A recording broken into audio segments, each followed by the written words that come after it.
this is interesting. So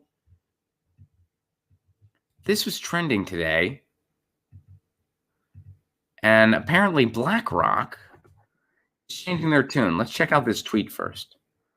All right, so this is from Bill McKibben, who I'm not super familiar with Bill McKibben, but I know he's an environmental activist, founder of 350.org. Biggest news in a long time. After a ton of pressure, BlackRock, which owns more fossil fuel stock than anyone on Earth, announces it will put climate change at the center of an investment strategy. A huge, if by no means final, win for activists. All right, let's see what's going on here. So BlackRock, which is a big, basically heavily invested in fossil fuels, as the tweet said, they're looking to change their tune. This is from the New York Times. BlackRock CEO Larry Fink, climate crisis will reshape finance. In his influential annual letter to chief executives, Mr. Fink said his firm would avoid investments in companies that present a high sustainability-related risk. Lawrence D. Fink, the founder and chief executive of BlackRock, announced Tuesday that his firm would make investment decisions with environmental sustainability as a core goal. BlackRock is the world's largest asset manager with nearly $7 trillion in investments.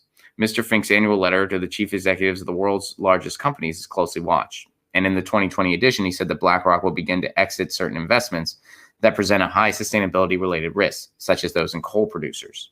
His intent is to encourage every company, not just energy firms, to rethink carbon footprint. Here's what he has to say. Awareness is rapidly changing. I believe we are on the edge of a fundamental reshaping of finance. The firm, he wrote, would also introduce new funds that shun fossil fuel-oriented stocks, move more aggressively to vote against management teams that are not making progress on sustainability, and press companies to disclose plans for operating under a scenario where the Paris Agreement's goal of limiting global warming to less than 2 degrees is fully realized. All right, interesting. So, obviously, this is not one of those things where it's like, great, these guys are wonderful and all is forgiven. They've made a ton of money off of fossil fuels, and there's a certain fair, constructive cynicism and skepticism, constructive skepticism and cynicism to say, gee, I don't know if the people who got us into this mess, who helped get us into this mess, and who got rich off of oil and gas are going to get us out of this mess. That's a fair skepticism, So I think like being like, yeah, we won. Yeah, let's keep a little timid. Let's keep a little realism and proceed with caution. That's what I would say to Bill McKibben in his tweet, right? But the other side of it, or not necessarily the other side of it, but another factor here to take note of is the fact that when the profit incentive is taken out of big oil, that's when we are going to see a big structural change. And if that's happening some at the top, well, let's embrace the unlikely ally and realize that humanity is all in this together at the end of the day. So it's like, okay, if this is happening, should we be skeptical? Of course we should. Should we question their motives? Of course we should.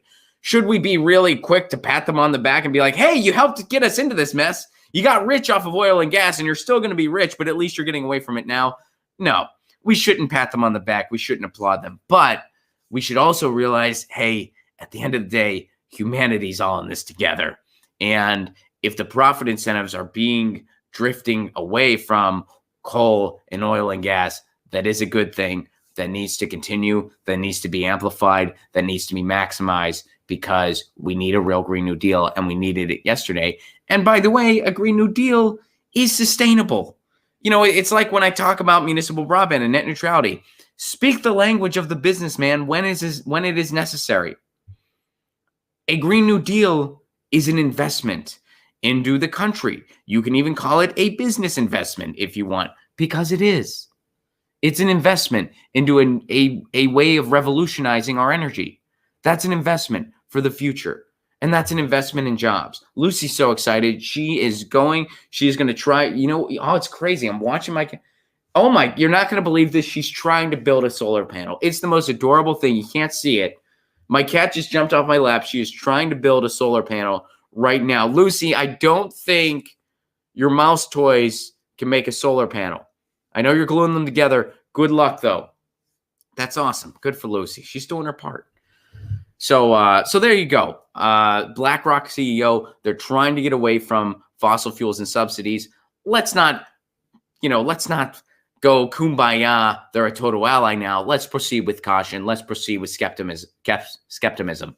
Proceed with skepticism. Let's proceed with the likely skepticism that we need. It's not like you can trust these people as far as you can throw them. On the other hand, if these investments start to go in the other direction, that of course is good. That of course needs to be amplified because humanity, we're all in this together. All right. So that's going on. Get your news on with Ron. Don't you want to know what's going on? We're getting our news on today.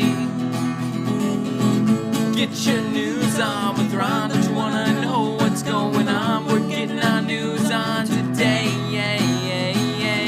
You can tweet me an article at Ron Placone. We'll go through it together and make it our own. Get your